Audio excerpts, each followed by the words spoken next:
In the meantime, let's bring in our political panel, Simon Banks and Palme McGuiness. Great to see you both. Parnell, what do you make of the visit? A very warm welcome so far for Premier Li Qiang. It's great, and it's just what the government needs at the moment, and it is what in Australia's best interests to have a warm relationship, at least above the line, between the two leaders. Of course, you know, we have to hope that behind the scenes, the serious issues of espionage and of foreign influence and other issues like that are being raised.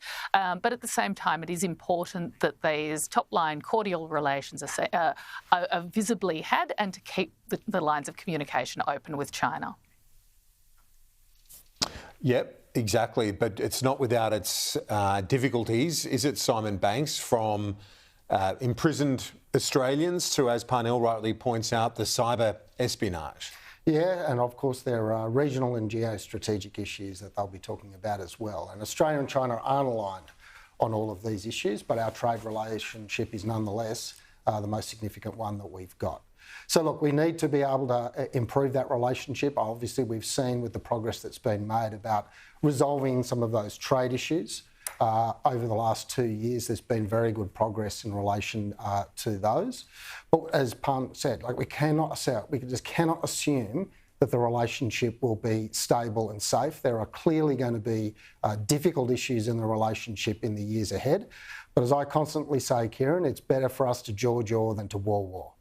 Yeah, that's the famous phrase indeed, and you've got those images there live from Parliament House. You can see a few officials mingling, a couple of parliamentary broadcast staffers as well, as you see the preparations now being finalised for this ceremony. We'll have all of it live for you, followed by some remarks. And Parnell, the thing is, and this is what I found intriguing, speaking to the former ambassador, Jeff Raby, former ambassador to Beijing, he said the trade relationship had grown massively in the 7 years since the last official visit. So even when things have been rocky, the economic ties have remained strong and growing, even though some specific areas had been targeted with sanctions.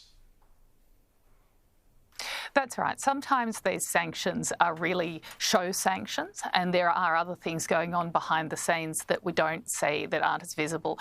So, I mean, of course, we have a lot of Chinese expats living in Sydney. Or in Australia, we have a lot of people who now have families, who are permanent residents, who are citizens here, who still have ties back to China, and that promotes other kinds of exchange and growth. And so these ties exist, but of course we also have to be very careful, on the other hand, that China isn't using those ties to have nefarious influence on Australia, because they do also, you know, while it's beneficial on the trade side, they do have a tendency to use people living in Australia as pawns to get things done by threatening harm to their family back at home. So, you know, we must never lose sight of the fact that we're dealing with a dictatorship, with an authoritarian regime, but at the same time, we have to try and find ways to get along and have a healthy relationship that's as healthy as possible.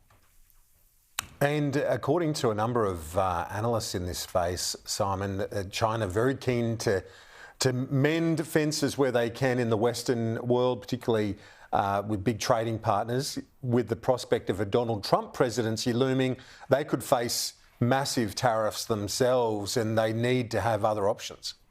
Look, I think that's right, but it'll be very interesting to see, obviously, what happens in the US presidential election, what goes on beyond that. Look, I think Parnell's point a couple of moments ago were spot on. Like, you know, this is a complex and difficult relationship, but a really critical one for the Australian economy.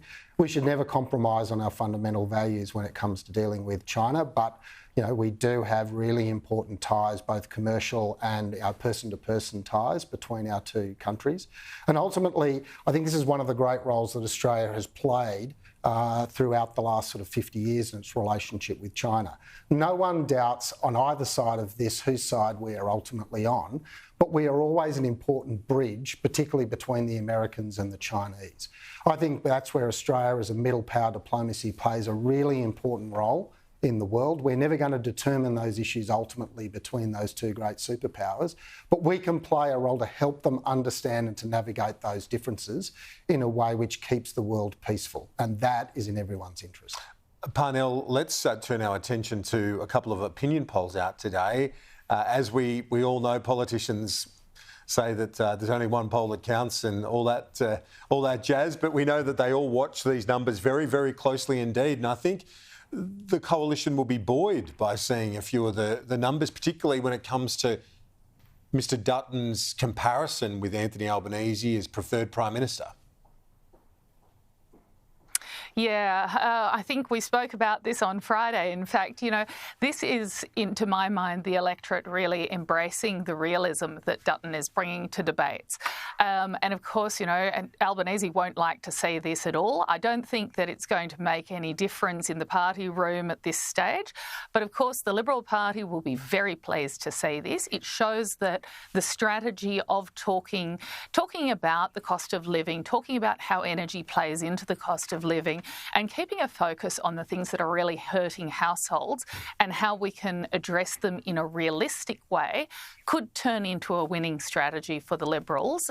Perhaps not at this next election, because that's going to be tight around certain seats, but definitely the election afterwards. There's been a criticism of Peter Dutton, Simon, that he's maybe too one-dimensional, the strong man on security and so on, the former cop. But we could have a scenario, couldn't we, where the times suit having someone with that image? Well, Kieran, people ultimately voted for Tony Abbott, I've got to remember. So I think if anyone on either side of politics assumes that a person is unelectable, remember the Liberals said the same thing about Anthony Albanese. They said that he could never become Prime Minister of this country. I think political strategists move beyond that and focus on the fundamentals. Now, the issue for Peter Dutton is that, look, cost of living is the number one issue. Australians are doing it tough and they still haven't received their tax cuts, the reductions in their energy bills and the cheaper medicines that they'll get in a few weeks' time. So Australians are pretty cranky at the moment, and this poll certainly reflects that. The problem for Peter Dutton is that he's voted against past power pricing relief. He didn't like the form of the tax cuts that have helped particularly low and middle income Australians, and his plan for nuclear energy is going to put up the cost of energy, not bring it down. So I agree, he's talking about the right issues. The problem is he's not talking about the right solutions. Simon, Parnell, appreciate it. We'll talk to you soon.